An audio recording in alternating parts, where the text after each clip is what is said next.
didn't even want a garden. How did this happen?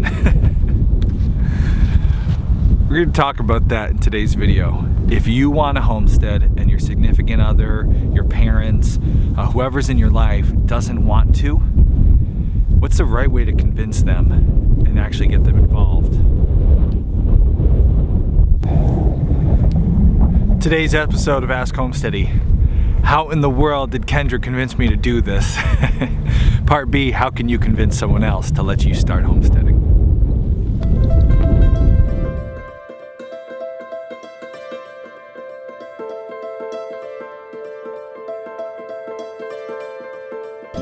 Hello everybody, welcome to Ask Homesteady. This is the weekly show we do where we answer your questions that you've left here on the channel with the hashtag Ask Homesteady in the comments section. This week we're actually answering an email that I got. I usually don't do this, but this email is so good. I feel so much for this person. I just had to throw it in for Ask Homesteady. So make sure to leave your questions in the comments section with the hashtag Ask Homesteady if you want to get a question answered. However, once in a while we just pull one in from somewhere else. And today's topic is all about how did somebody who didn't even want to start a garden get convinced to move to 100 acres of farmland in western Pennsylvania. It's a long and winding road, and really Kendra should be answering this because she's the mastermind behind it all. But today we're going to talk about how to convince somebody else that might be a gatekeeper to you starting your homestead, how to convince them to let you do that. Whether that's your significant other, whether that's your parents, whoever it is, we're going to talk about how to get somebody onboarded to the homesteading process. And we're going to use my story, how I didn't even want to start a garden, how I ended up here. You'll be very surprised to hear how I wound up here and how I started off. Before we get into my story, I want to introduce you to Kala. Kala writes and says, I'm very interested in homesteading. I check out books from the library, read all about it on the internet, dream about it, design my own fake homesteads, and watch every single one of your homesteading videos. All I want is to be able to have a homestead myself, but there's one big problem stopping me. Take a guess, how old do you think Kala is? This is what's stopping Kala. I'm 12. My parents are awesome, don't get me wrong, but they also don't want barn animals. I have a large outdoor garden where I grow my own veggies in the summer, but what I really want is backyard chickens. However, that's pretty complicated here in Frederick, Maryland. Frederick, Maryland, I got a serious bone to pick with you. There's a lot of rules and regulations involved. No more than 6 chickens. They must be only hens. The coop must be 10 feet from every property line, etc., etc. You have to send a license application listing the number of chickens, the breed of chickens, the dimensions of your yard, the dimensions of your coop, and more before you even get the chickens. Oh, and with that goes $50 just for the license. Okay, so then your application is approved and you can get your chickens, right? Wrong! Then you have to have your coop inspected and approved. And then finally you can actually get the chicks. And then you have to have your chicks registered with the state of Maryland, so as you can see, it's pretty complicated. Yeah, Kala, I'll say. My parents keep telling me it just won't work out right now because of money or time or something. I'd be completely willing and able to take care of them completely, and my whole family would benefit from the daily fresh eggs. So anyway, I was just wondering if you had any advice on how to convince them. You could also ask your wife, because from your show it seems like she basically convinced you to start the whole entire homestead. Kala definitely is a super fan of Homesteady. She knows enough about our history to see that. So thanks so much. I'm sorry this is so long. My goodness, what a 12-year-old. Kala, if I could send you a little starter flock of chickens right now, I absolutely would. But your town might come and arrest me. Let's talk about this, Kala. Let's go inside the barn because it's really cold out. We're gonna take a seat inside and we're gonna discuss this topic. So, cozy up. All right. There we go. So, why didn't I want a homestead in the first place? Probably the same reasons that your parents aren't on board with this. And that being said, let me start this video by saying, obviously, Kala, I think a 12-year-old who is so well written and well spoken and driven as you are, I would love to see you have chickens, but I don't presume to know better than your parents about your guys' situation. And obviously we got to respect our parents, right, when they tell us yes or no to something. So I'm gonna have a little message to your parents. Just tell them about what I think the benefits are to letting your kids have some chickens to care for. But we're not trying to peer pressure your parents into making a decision. They know what's best for you. So remember, Calla, respect your parents. That's very important. So now let's dive into my story. I didn't want to homestead because I didn't want to do the work associated with it. I didn't want to spend money on it. I wasn't interested in it. I was a construction worker. I went and dug ditches all day. So when Kay came to me and said, hey, do you want to start a garden? I was like, no, I spend all day digging in the ground. I'm tired of it when I get home. I just want to have a beer and watch something. She started the garden. She just started. And I felt bad as a husband letting my wife like till up the soil. She was out there starting to till the soil. So I was like, no, I'll do that for you. I'll till the soil for you. But I'm not gonna garden, I'll just till the soil. Famous last words, right? How many of you significant others out there are like, I'm not gonna take care of the chickens, but I'll, help you set the coop up. We've all said that before. So Kay started a garden. I just helped out of a pure guilt. But as time went forward, we got into more and more of a mindset and lifestyle that lent itself towards homesteading. And I feel like there's kind of a three-part process to convincing somebody else who is preventing you from starting your homestead dreams like Calla to get them on board.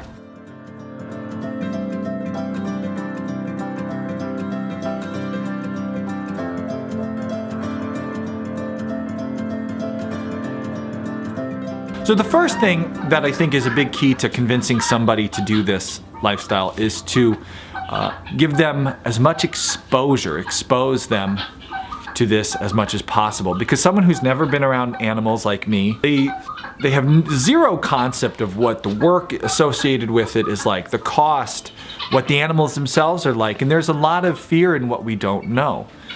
So Calla, your parents probably, by the sounds of it, have never had chickens or been around chickens that much. Of course they know what a chicken is, but like, how much do they know about them? So while they don't want to let you get chickens, I didn't want to get any of the livestock we have now. Chickens or cows or camels or guineas. I still don't want to have guineas, they're too loud. Let me go get them at the barn. Get out of here. Kay did as best as she could to expose me to farm animals and farm life and the animals she wanted to get as frequently as possible. With exposure comes a familiarity, right? So if you take your parents on a trip to visit a chicken farm, you'll find, oh, okay, this is what chickens are like. This is how loud chickens are. They can chit chat with people who own chickens. Oh, how much does it cost you to raise the chickens? How many eggs do you get? The exposure, that familiarity, will make us less afraid of something new and taking a leap. And eventually, maybe it will wear down that barrier of entry. So exposure is the first one. When we were gonna get cows, I didn't want to have cows. I was afraid of cows. Cows are big, cows are scary. So Kay didn't say, I'm getting cows, I don't care what you think. Instead, she said, hey, I wanna go take a field trip with the kids to a local farm that's a cow farm. I mean, I would be very unreasonable to say, no, we're not going to see cows. Sounds like a nice field trip, right? Good chance to get outside and see something new.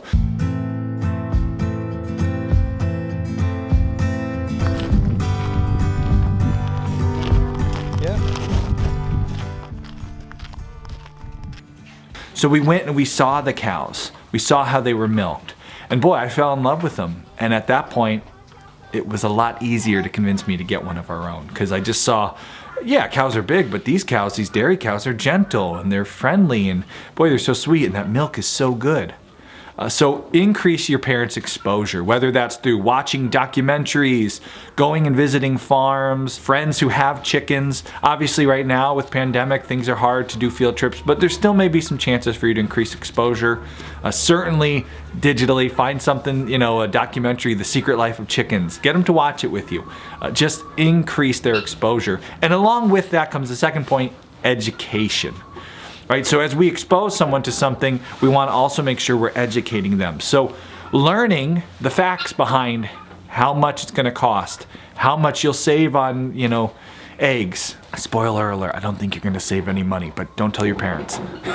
So yeah, just finding some concrete information. So when you go on these field trips and you see the chickens and you talk to people who own chickens, get some concrete hard numbers, right? So increasing that. We want to increase our exposure and educate people. The third thing I think that you could do to convince someone, and this is what Kay is a master at, look at where we are today versus where we started, is to just treat it like eating an elephant, one bite at a time. I don't think Kay, her end game was camels. I don't think when we were first married all those years ago when she started that little garden, it was secretly to get me to own camels. But I do know that being a farm girl, she longed for this lifestyle of, you know, country life. And the garden was just the first step in that journey. For any of you out there who want to start homesteading but your significant other is not on board, take a lesson from the kid who wants to have a kitty and start asking your dad for a pony. Or a camel maybe. When she started down the journey that she eventually got me to jump on board 110% with of homestead country life, she didn't start with, hey, I want to move out of our apartment, take over a 100-acre home farm and have a cow dairy operation. She started with a garden. Now, Cal, you've already started with a garden, and sounds like you're already proving with that you like to take care of things and the work associated with it, and hopefully you're getting some of the benefits of having that garden. It does sound like it's a lot of work to get chickens in your town. I double-checked the ordinances, and to get to that point, maybe you can baby step your way towards chickens. Maybe you can do some more research and find out, while maybe you can't have outdoor chickens or any kind of livestock for that matter, maybe there is a way that, for example, you could wind up raising rabbits as an indoor pet and not an outdoor animal, showing that you're good to take care of animals. In addition to rabbits, something you could do inside: pigeons. We haven't even showed them really on the channel yet. My daughter got some old-fashioned pigeons. These aren't like the ones you see in New York City. They're like fancy pigeons. And you could have indoor some pigeons, and people hatch the eggs from them and send those eggs off to be... What are you doing, Sally? You can sell the eggs. So a smaller project, something you could do inside that you wouldn't have to get the town involved in. And for any of you out there, if you want to move to the country and start a farm, maybe do what Kay did and start with that little garden first, right? Just get me to start tilling the soil, and then over time, the next thing and the next thing, it becomes easier and easier. So those baby steps towards the bigger goal. And that's just a good way to build a homestead anyway.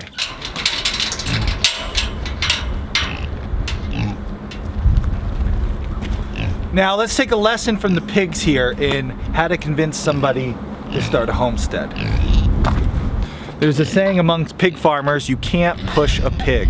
And if you've ever raised pigs and had to bring them to the butcher or to another farm to, you know, to sell them at or something, you know that to be true. You cannot push a pig. And this is a great tip when trying to convince someone to lead a homestead lifestyle. You do not want to try to force someone, fight someone, push them into something they're not comfortable with.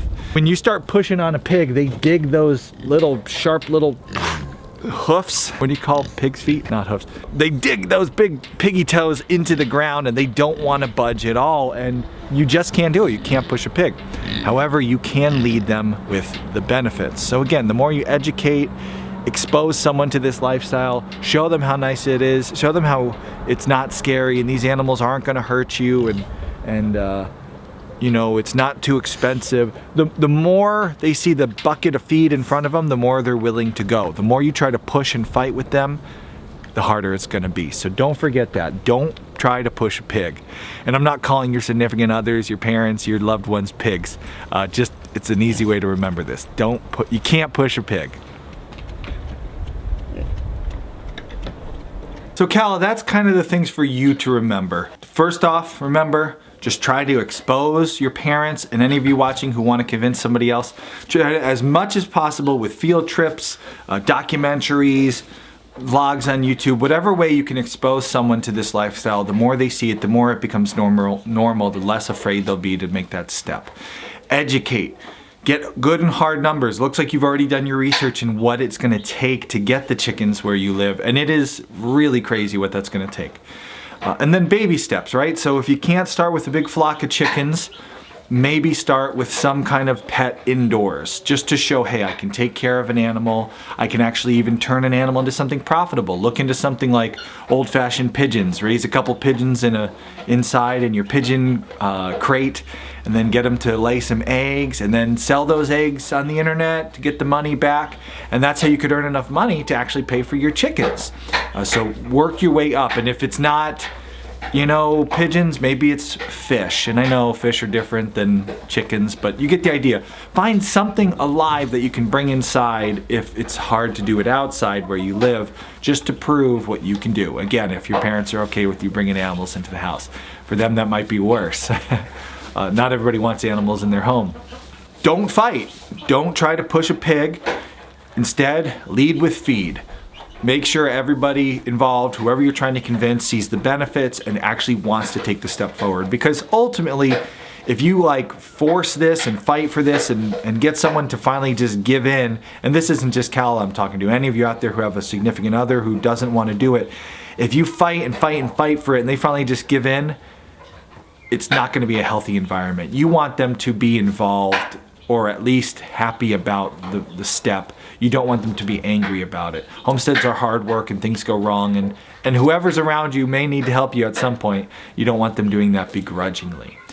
So make sure not to do that. Now finally, I got a little message for Cala's parents, and then I got a message for Maryland, Fredericksburg, the awful city that as soon as you're old enough to get out of there, Cala, because they're like something out of 1984. Cala's parents, again, not trying to peer pressure anybody here. Cala sounds amazing. From the email Cala wrote, I was very impressed with the logical, reasonable explanation of the situation. I was very impressed. And the fact that Cala's already got a garden showing that, you know, doing the work. I just wanted to give you a little insight on my experience having my children be involved with livestock. I feel like it's very important for children to do real work in their life. Work that matters. We can give kids chores to do, and that's important, right? Fold your laundry, do the dishes, clean the kitchen, and it teaches them a work ethic. But let's be honest, when the kids don't fold their laundry, nothing dies. It's easy to kind of slack off in the household chores area. There's no greater calling behind doing the dishes other than maybe mom will be mad at you if you don't do the dishes. Livestock teaches children a responsibility unlike anything in the world, save for actually having children. Livestock is depending on you for its life. If you slack off in caring for your animals, they will get sick and they can die. It teaches children a responsibility greater than their comfort zone, their comfortableness. It might be snowing and cold or raining outside and they just want to sit on the couch and play video games, but their chickens need to eat. They have chickens, they have to get up and go to work. And what an incredible way to teach children to be responsible adults. As parents, we need to, despite the fact that sometimes we just want to lay on the couch, Netflix and chill, we got to go to work, we got to pay the bills, we got to do things, get ourselves out of our comfort zone for the benefit of somebody else. And that is something livestock teaches. I see my children, not only have they learned the responsibility of livestock and how to do so much good work on the homestead, but they're proud of it. They become proud of their chickens and proud of their eggs, more so than they ever would be proud of a pile of folded clothes. So everyone has unique circumstances, and I totally understand there's a lot of parents out there whose kids want to have a puppy or a pony, and it's just not reasonable. And I have told my own kids no to various animals in the past. My second daughter wanted a cat for the longest time, and for years I have told her no, no, no. Every parent knows what's best for their children, and I hate to say it, Cala, but if your parents just know it's not going to work out for you right now in your place in life, they get to make that call, and you got to respect mom and dad. If I can say one thing, having children, lots of them, and having watched them work with livestock, I know it teaches them incredible life lessons that I don't think they could learn anywhere else. Livestock is the only living thing you have to care for, or pets, the only living thing you have to care for before you wind up as an adult with children. And I really think you learn a lot that prepares you for adulthood taking care of livestock. Plus, you can incorporate business lessons. They can sell eggs. They can learn how to keep track of expenses and make a profit. I mean, it's really unlimited what a little flock of chickens can teach a child. And I know this because my oldest has had chickens since he was like 4. You got a head start on the barn chores today, didn't you? What is done already? Millie's done, the chickens and the pigeons are done. That's as much as I can get done. All right. Without going with Solomon. All right, so let's get the other stuff done. I've just watched him blossom into this chicken master who has such love for his animals. What are your chores usually in the barn entail? Usually mine right now, as much as I can get done, are the pigeons, by myself the chickens, and Millie give her food because Solomon's in here because of his castration. When Mommy and Daddy were sick, were you able to take care, other than the dangerous animals, were you able to take care of the whole barn? Yes. That's pretty impressive. How old are you? 10. When one of his favorite chickens dies, he will weep over the death of that chicken. He wants to protect his chickens and care for them and keep them happy. And that's something that as a parent I'm very proud of. Do you like having a homestead? Yeah.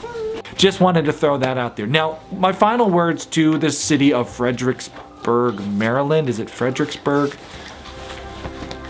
Let me make sure I get this right because I got a bone to pick with them. Frederick, Maryland. All right, let's talk. I know a lot of people are going to disagree with my opinions here. Whenever I start ranting on local town ordinances and city ordinances with livestock, I get a lot of flack for it. 2020 showed the entire world how fragile our food system is.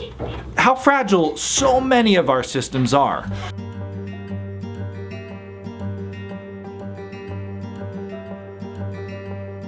Literally, there was a shortage of toilet paper, which, let's be honest, toilet paper is not a necessity for life, and yet people were short on it and they were fighting in the streets for this product that you can replace with a piece of cloth. Maybe you think that's gross. You know, use a corn cob. The point is, this is a non-essential for life, and people were fighting, violent over this because there was a shortage of it. On top of that, we actually saw in modern countries where we think ourselves so sophisticated, food shortages. Now, they weren't the kind of food shortages that other countries have to deal with on an everyday basis, but people went to the supermarket not during a snowstorm and couldn't get the things they wanted for their family. There is no better security, food security, that your family could have, every family across the world, in my opinion, than a flock of chickens.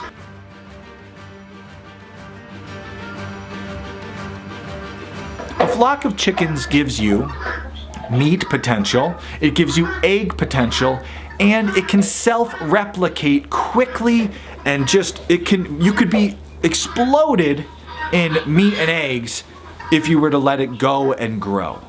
Every single family across the whole world, and I honestly feel this way, should have a couple chickens.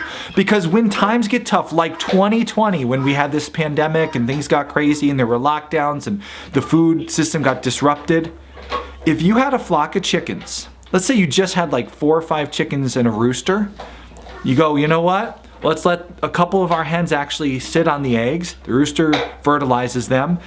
They each have a clutch of 12. Now you have 24 more chickens. You keep that process up. It only takes them a little bit over a month to do the whole process. Within a year's time, you have more chicken meat and chicken eggs than your family could ever go through. You're sharing it with other people.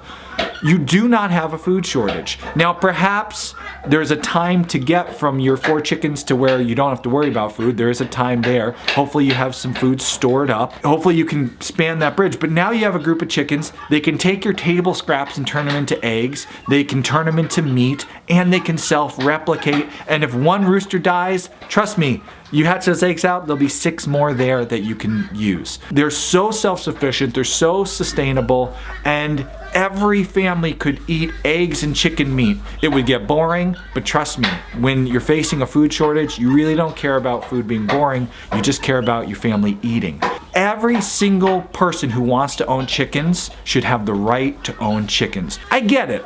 The city is not the place for a cow. I get it. Don't allow pigs. Okay, there's a time and a place to regulate certain livestock in some people's opinion. I personally don't agree, but if you want to tell me, cows don't belong in the cities and whatever, okay, fine. But chickens, you can have them on a rooftop. You can have them indoors if you wanted to. You could keep chickens in a garage. I've seen people with the little bantam chickens in their house wearing little chicken diapers. I think it's gross, but I ain't gonna judge. I'm glad they have chickens. The fact that this town makes you jump through so many hoops to have chickens, I think that's crazy. I think every family should be allowed to have some food security in their life. I don't think anybody should be told they can't have a garden or chickens. Now that's my opinion. I'm sure in the comments section below there'll be a lot of people who disagree with me. If you do want to get a question answered, hashtag Ask Homesteady so I can find it when I go to do these videos.